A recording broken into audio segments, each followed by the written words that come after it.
자, 이제 이번에는 제가 2022년도 문제를 보면서 이게 너무 쉬웠죠. 기출 반복이죠. 기출로 나왔죠. 이렇게 말씀드렸는데 정말로 한번 이 연도별로 또 영역별로 분류한 이 표를 보면서 아, 정말 나왔구나. 이게 정말 좀 쉬운 문제가 많았구나라는 것을 한번 깨달으시면 좋을 것 같습니다.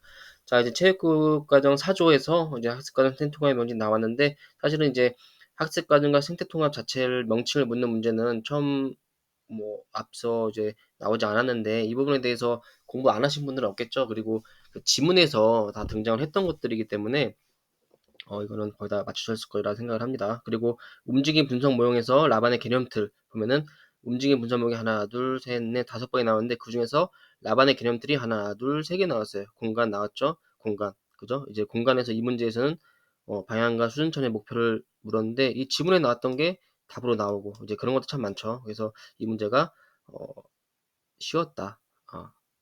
그다음 보시면 교육과정에서 내용체계 영역형 경쟁했는데 이 내용 영역, 내용 영역, 내용체계에 대한 문제는 너무나 많이 나왔습니다. 교육 내용 해서 제가 했었고 그다음에 이제 교수학습 활동 계획이라고 2015에서는 용어가 있었고 여기 보시면 2015년 공구교육과정에서는 교수학습 운영 계획이라고 있어요. 그래서 이 문서 문제는 과거 09, 07, 7차 교육과정 그걸 달달달 외워서 공부하실 필요는 전혀 없습니다. 하지만 과거에 어디서 어떤 문제가 나왔는지 그 유형은 파악해 놓는 게 좋죠. 교수학습의 방향에서 어떤 문제가 나왔었구나. 교수학습 활동 계획, 과거에는 교수학습 운영 계획에서 뭐가 나왔는지 파악하면 좋겠구나. 그리고 변화하는 시기에 변화하는 문제가 많이 나왔구나. 저 같은 경우는 그 합격할 때도 고등학교 과목을 공부를 전혀 안 했었어요. 2015 개정교육과정이 나왔을 때 그때 그 처음 다음에 적용되는 시기라서 문제가 많이 나왔었는데 그때도 저는 고등학교 과목을 공부를 안 했었습니다. 근데 참 바보 같은 짓이었죠. 왜냐하면 과거에 이제 기출된 걸 보면은 고등학교 과목에 대한 문제가 엄청 많아요. 근데 저는 거기까지는 생각을 못 했고 그래서 2015년도에는 제가 시험 볼 때 2015 개정교육 과정에 대해서 고등학교 과목을 공부를 안 했는데 선생님들 같은 경우는 절대로 그런 실수를 범하시지 않으셨으면 하는 마음에서 제가 이거를 영상을 찍고 있는 거니까 한번 잘 보시기 바랍니다. 자, 쇼네 반성적 수업. 자, 옛날에 2000년도에 반성적 수업이 처음 나왔어요. 그 다음에 18년도에 쇼네 반성이 처음 나왔죠. 이거 만약 다 틀렸을 거예요. 저도 틀렸고요. 제가 합격할 때 했는데 다 틀렸습니다. 근데 쇼네 반성이 나왔었기 때문에 이제 체육교실 이론에서 쇼네에 나왔던 이 부분을 공부를 할 수밖에 없는 거죠. 왜? 기출이니까. 그래서 기능적 합리주의, 반성적 실천주의. 그래서 반성적 실천주의에서 쇼네 주장이 나옵니다. 그래서 이 부분은 어, 공부를 다 해서 이건 틀린 사람이 아마 그 1%도 안 될 그런 문제지 않을까 싶습니다. 제가 이건 일부러 한번 다 담아봤어요. 이런 게 있고요. 자, 체육 수업 시간 정말 너무 쉽죠. 과거에 2011년도부터 1999년도까지 좀 많이 나왔고 이 실제 학습 시간이라는 게 참 중요하죠. 답으로도 하나, 둘, 세 번째 나온 것 같습니다. 그래서 이것도 틀린 사람이 없겠죠. 자, 이제 시덴탑 우리 덴탑이 형이 체육교수 이론을 쓰신 분이기 때문에 시덴탑이라는 학자명이 참 많이 등장을 합니다. 그래서 대표적이고 행동순정 전략의 공식화 그리고 학습자 관리 전략 이렇게 나오는데 2021년도에는 행동추정 전략의 공식화에서 나오고 그 다음에 2022년도에서는 학습자 관리 전략에 나왔는데 2018년도에 나오고 2022년도에 나와서 금방 또 나왔죠. 그래서 이 부분이 계속해서 나오고 있다.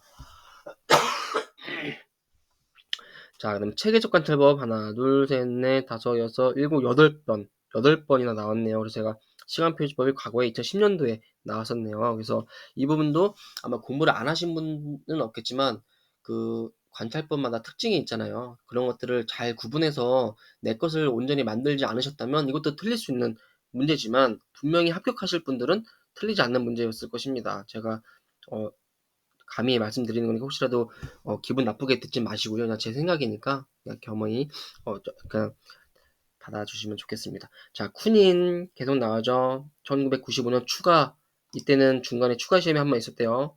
처음 등장하고 2020년도에 나오고 22년도에 나오고 이렇게 나오고 있습니다. 자, 그 다음에 스타일에서는 이 인지가 처음 나왔는데 아까도 말씀드렸지만 수렴적, 확산적 사고는 이제 유도 발견과 확산 발견형을 공부할 때 우리가 다 공부하는 내용들이죠. 그 다음에 이제 모형에서는 슐만의 교사 지식 정말 많이 나왔죠? 예, 그래서 틀린 사람이 아마 없을 것이다. 그래서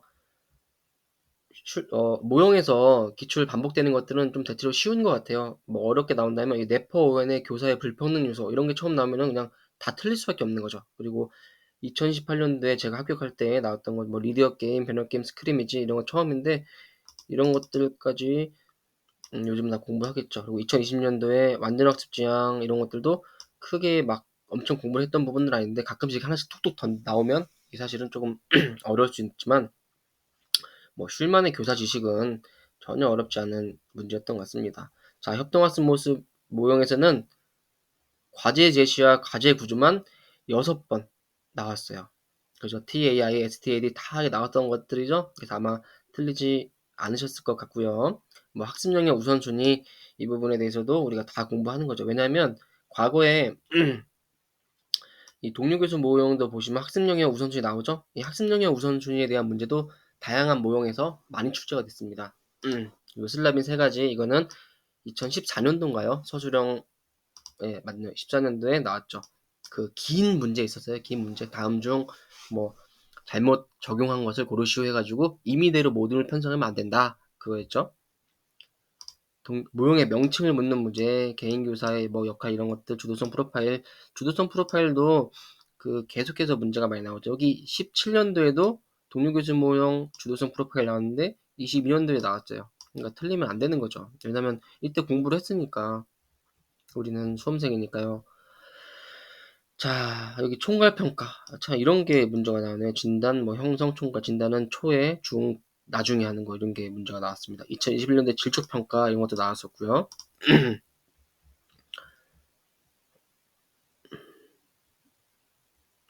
그 다음에 타당도, 이제 뭐, 결정타당도, 이 부분이 뭐, 처음 나와서 그런 것들을, 어려우실 수도 있겠지만, 이게 그, 이기병 선생님의 책을 보면, 그 딱 이제 약간 두꺼운 글씨로 돼 있다고 해야 되나요? 이렇게 좀 공부하게끔 되어 있죠. 그리고 대부분의 강사들 교재에도 포함이 되어 있는 것들이죠.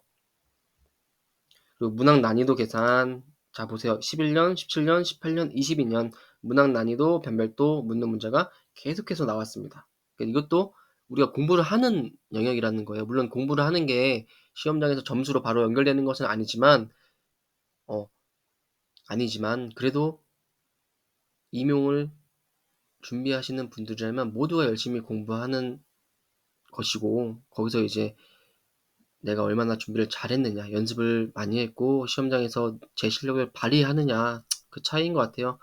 그 계산 문제다 보니까 뭐 정말 실수로 뭐 그 숫자를 잘못 넣어서 계산할 수도 있고 그 대입해야 될 숫자를 제대로 파악하지 못하는 경우도 있죠.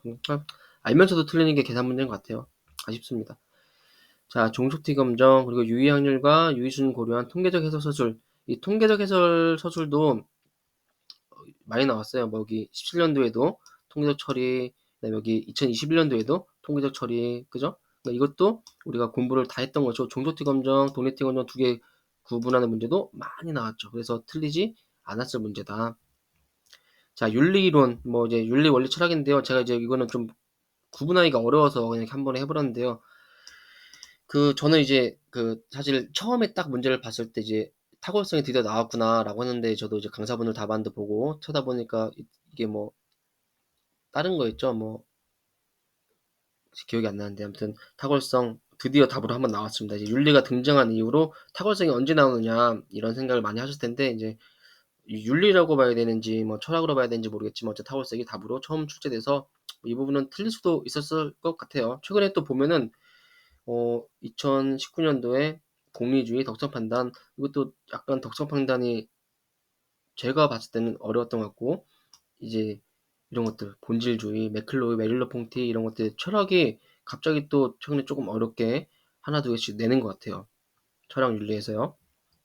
저는 사실은 그 합격할 때도 철학 부분은 정말 기출 나왔던 거 외에는 쳐다본 적도 없었습니다. 그때는 그랬어요. 네, 근데 요즘은 공부를 해야 하는 것 같습니다. 자, 그 6에 예약사후서수, 궁술, 그리고 투호는 이제 지도사 기출에 많이 나왔던 것 같아요. 근데 이번에 지문이 조금 투호라는 것을 주지 않았죠. 뭐 이황 이 한마디만 들어갔어도 뭐딱 그냥 투호 끝인데 그런 거 안 줘서 조금 헷갈려 주셨지만 맞출 수 있었다. 그리고 궁술은 여러 번 답으로 나왔던 거기 때문에 다 하실 수 있었을 거라 생각합니다.